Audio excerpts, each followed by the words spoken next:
नमस्कार दोस्तों, स्वागत है आपका हमारे YouTube channel general study by freedom पर। आज हम समसामयिक घटनाओं से जुड़े हुए एक तथ्य सेंगोल को लेकर के आपसे चर्चा करेंगे। इससे जुड़ी हुई विभिन्न बातों पर प्रकाश डालेंगे जो आगामी परीक्षाओं और हमारे सामान्य जागरूकता को बढ़ाने में बड़ा ही कारगर सिद्ध होगा। तो दोस्तों आइए बात करते हैं सेंगोल के संबंध में और प्रश्नोत्तरी के रूप में हम इसकी जानकारी आपसे साझा करते हैं। पहला प्रश्न है, वर्तमान समय में किस विशेष वस्तु को नई संसद भवन में स्थापित करने की बात की जा रही है? तो दोस्तों हमारा पहला ऑप्शन है सेंगोल, दूसरा कोहिनूर, तीसरा भोजपत्र और चौथा राजमुकुट। तो सही जवाब है सेंगोल। सेंगोल को ही नई संसद में स्थापित करने की ज़ोर शोर से चर्चा चल रही है। अब अगला सवाल प्रश्न नंबर 2 के रूप में, भारत की नई संसद का निर्माण कहाँ पर किया जा रहा है? तो दोस्तों ऑप्शन के रूप में है मुंबई, ऑप्शन नंबर 2 है नई दिल्ली, ऑप्शन नंबर 3 है लखनऊ, ऑप्शन नंबर 4 है अहमदाबाद। तो इस प्रश्न का सही जवाब है नई दिल्ली।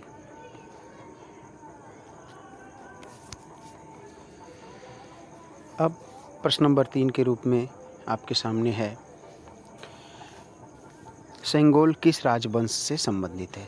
तो दोस्तों पहला ऑप्शन है पल्लव वंश, दूसरा है कुषाण वंश, तीसरा है चोल वंश और चौथा है मुगल वंश।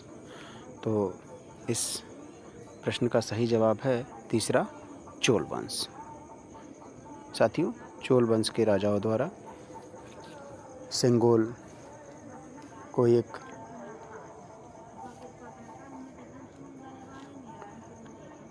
सांस्कृतिक धार्मिक कार्यक्रम के आयोजन के दौरान सत्ता हस्तांतरण में प्रयुक्त किया जाता था और चोल वंश में इसकी विशेष महत्ता होती थी। कालांतर में मौर्य वंश और गुप्त वंश के राजाओं के उपयोग के संबंध में भी कुछ जानकारी प्राप्त होती है। तो आइए अब अगले प्रश्न की ओर बढ़ते हैं। हमारा अगला प्रश्न है प्रश्न नंबर 4, सेंगोल किस भाषा का शब्द है? तो दोस्तों पहला ऑप्शन है मलयालम, दूसरा है तेलुगु, तीसरा कन्नड़ और चौथा तमिल। तो इस प्रश्न का सही जवाब है तमिल। प्रश्न ऑप्शन नंबर 4 तमिल। प्रश्न नंबर 5 है, आधुनिक भारत में सेंगोल का प्रयोग कब किया गया था? ऑप्शन नंबर 1 है 14 अगस्त सन 1947, दूसरा है 15 अगस्त सन 1947, तीसरा है 26 जनवरी सन 1950 और चौथा है 26 जनवरी सन 1930। तो दोस्तों इसका सही जवाब है ऑप्शन नंबर 1 14 अगस्त सन 1947। 14 अगस्त सन 1947 को सेंगोल का आधुनिक भारत में उपयोग किया गया था। और अब हमारा अगला सवाल है प्रश्न नंबर 6, स्वतंत्र भारत में प्रथम बार सेंगोल किसे हस्तांतरित किया गया था? तो दोस्तों ऑप्शन नंबर 1 है सरदार वल्लभ भाई पटेल, ऑप्शन नंबर 2 है doctor Rajendra Prasad, option number 3 Mahatma Gandhi और ऑप्शन नंबर 4 पंडित जवाहरलाल नेहरू। तो इस प्रश्न का सही जवाब है ऑप्शन नंबर 4 पंडित जवाहरलाल नेहरू। प्रश्न नंबर 7 के रूप में है कि वह अंग्रेज जिसने सेंगोल हस्तांतरित किया, अर्थात सेंगोल को कौन से अंग्रेज अधिकारी ने पंडित जवाहरलाल नेहरू को हस्तांतरित किया था? तो दोस्तों ऑप्शन के रूप में पहला है लॉर्ड बेवेल, दूसरा है लॉर्ड माउंटबेटन, तीसरा ऑप्शन लॉर्ड क्रिप्स, चौथा लॉर्ड चैम्सफोर्ड। तो आप सोचिए स्वतंत्रता के समय में कौन से अंग्रेज अधिकारी ने स्वतंत्रता की घोषणा की थी? जी हाँ दोस्तों, लॉर्ड माउंटबेटन के रूप में आपका ऑप्शन नंबर 2 ही सही जवाब है। अब हम क्वेश्चन नंबर 8 पे पहुंचते हैं। वर्तमान में सेंगोल कहाँ रखा गया है? वर्तमान समय में सेंगोल कहाँ रखा गया है? तो पहला ऑप्शन है मैडम तुसाद संग्रहालय, दूसरा इलाहाबाद संग्रहालय, तीसरा मैसूर संग्रहालय और चौथा लाल किला में। तो दोस्तों, तत्कालिक न्यूज़ में ये बात लगातार सामने आ रही है कि स्वतंत्रता प्राप्ति के दौरान सेंगोल हस्तांतरण के पश्चात इसे इलाहाबाद संग्रहालय में नेहरू गैलरी में रखा गया। तो इस तरह से ऑप्शन नंबर 2 इसका सही जवाब हो जाएगा। अब हम क्वेश्चन नंबर 9 की तरफ बढ़ते हैं। सेंगोल को अन्य किस नाम से जाना जाता है? ऑप्शन के रूप में है पहला अर्थदंड, दूसरा है राजदंड, तीसरा है न्यायदंड, चौथा है योगदंड। तो दोस्तों, सेंगोल का अन्य जो दूसरा नाम है जिसके नाम से वो प्रसिद्धि प्राप्त है उसे हम कहते हैं ऑप्शन नंबर 2 के रूप में राजदंड। अर्थात सेंगोल का जो दूसरा नाम है वो क्या है? राजदंड। प्रश्न नंबर 10, सेंगोल के निर्माण में किस धातु का प्रयोग किया गया है? पहला ऑप्शन है तांबा और चांदी, दूसरा है सोना और चांदी, तीसरा है सोना और तांबा और चौथा है सोना और जस्ता। तो दोस्तों, आपको बताना चाहेंगे कि ऑप्शन नंबर 2 इसका सही जवाब है। सेंगोल के निर्माण में सोने और चांदी का प्रयोग किया गया है। सेंगोल की जो बेस है अर्थात मूल आकृति उसको चांदी से बनाया गया है और उसके ऊपर सोने की पत्थर चढ़ाई गई है। इस तरीके से सेंगोल का जो वर्तमान स्वरूप है वो हमारे सामने इन दो धातुओं से मिलकर बनने के प्राप्त हुआ है। अब दोस्तों, प्रश्न नंबर 11 की तरफ बढ़ते हैं और प्रश्न नंबर 11 क्या कह रहा है कि सेंगोल के शीर्ष पर किसकी स्थापना की गई है? जो सेंगोल की आकृति है उसके शीर्ष पर किसकी स्थापना की गई है? तो पहला ऑप्शन है नंदी, दूसरा कामधेनु, तीसरा ऐरावत, चौथा चेतक। तो दोस्तों, इसका सही जवाब है नंबर 1 नंदी। नंबर 1 नंदी इसका सही जवाब। नंदी को न्याय, सुशासन, धर्म का प्रतीक माना जाता है और चूँकि चोल राजा भगवान शंकर की पूजा अर्चना में उनकी काफ़ी श्रद्धा थी, उस समय के जो तमाम चोल राजाओं द्वारा मंदिर निर्माण किए गए उसमें भगवान शंकर के मंदिर की बहुतायत थी। इसलिए उन्होंने भगवान शंकर के साथ हमेशा रहने वाले नंदी को न्याय, धर्म इत्यादि के प्रतीक के रूप में अपने राजदंड में, अपने सेंगोल में प्रयोग किया। तो आइए दोस्तों, अब हम अगले सवाल की तरफ आगे बढ़ते हैं। सेंगोल के शीर्ष पर स्थापित नंदी को किसका प्रतीक माना जाता है? क्वेश्चन नंबर 12 है ये। पहला ऑप्शन है सत्य एवं न्याय का, दूसरा धन का, तीसरा धर्म का और चौथा कर्म का। तो दोस्तों, अभी हमने आपसे चर्चा किया है कि चोल राजाओं का भगवान शंकर के प्रति अगाध आस्था थी। तो इस आस्था के स्वरूप में उन्होंने भगवान शंकर के साथ रहने वाले नंदी को सत्य व न्याय के प्रतीक के रूप में अपने सेंगोल में प्रयुक्त किया। तो इस तरीके से इसका ऑप्शन नंबर 1 सही जवाब होगा।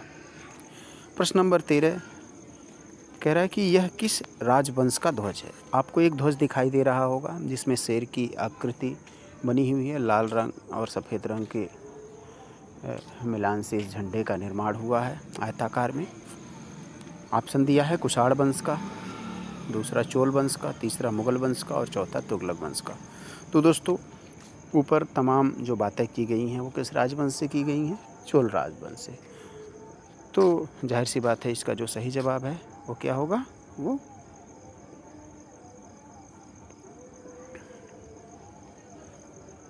चोल वंश होगा। ऑप्शन नंबर 2 इसका सही जवाब है।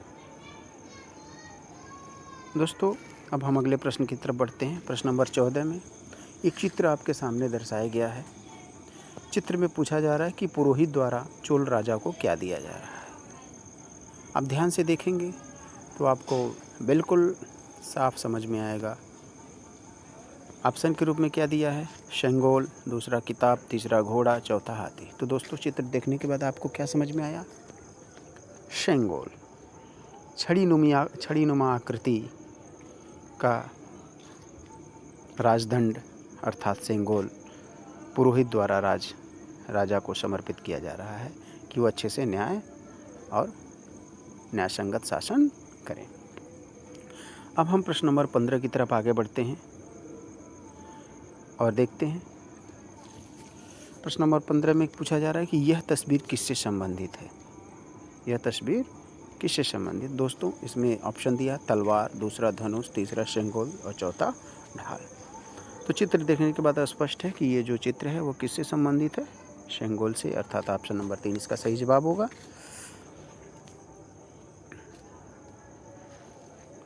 अब हम प्रश्न नंबर 16 की तरफ आगे बढ़ते हैं। उपरोक्त संबंधित है। आपको एक आकृति दिखाई गई है और पूछा जा रहा है कि उपरोक्त संबंधित है। पहला है राष्ट्रपति भवन और सेंगोल, दूसरा लाल किला और सेंगोल, तीसरा नई संसद और सेंगोल और चौथा ताजमहल और सेंगोल। तो आकृति देखने के बाद बिल्कुल स्पष्ट है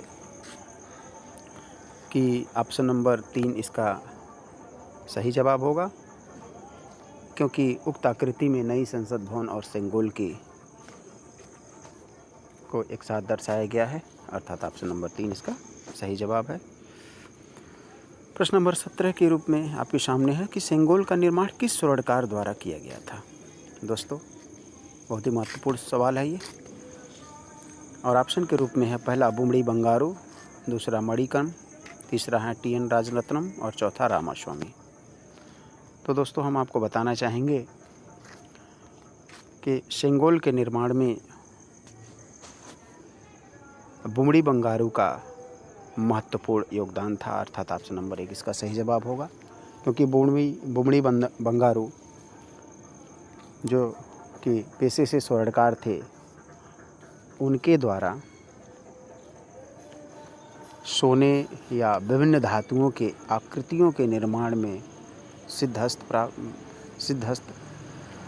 थे वो। उनके द्वारा इस तरह की कलाकृतियाँ बहुत ही बेहतर तरीके से बनाई जाती थी, इसलिए बुमड़ी बंगारू को यह कार्य सौंपा गया था। और इस प्रकार इस प्रश्न नंबर 17 का सही जवाब होगा ऑप्शन नंबर 1। अब हम प्रश्न नंबर 18 की तरफ आगे बढ़ते हैं। आधुनिक सेंगोल का निर्माण किस शहर में किया गया था? तो दोस्तों इसका ऑप्शन दिया है अहमदाबाद, दूसरा सूरत, तीसरा मद्रास और चौथा मैसूर।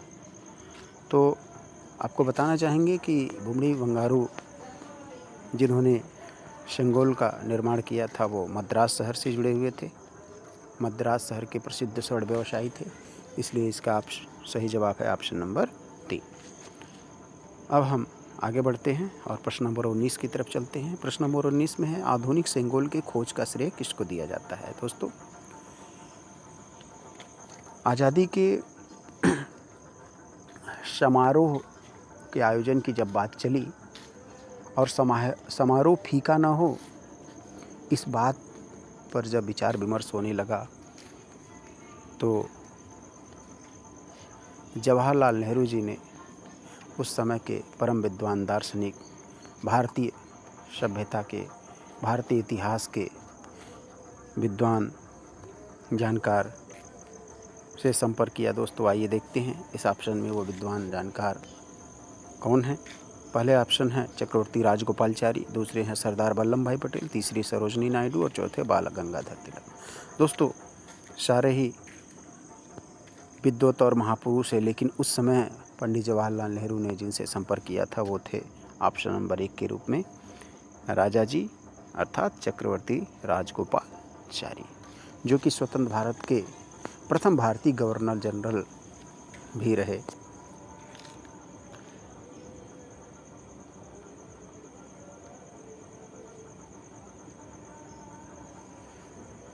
अब आपके सामने है प्रश्न नंबर 20। हमारा आदेश है कि ईश्वर के अनुयायी राजा स्वर्ग के समान शासन करेंगे, यह कथन किससे संबंधित है? तो दोस्तों इसमें ऑप्शन के रूप में दिया है, पहला संविधान से जुड़ा हुआ है, दूसरा सेंगोल से जुड़ा हुआ है, तीसरा अर्थशास्त्र और चौथा पंचतंत्र।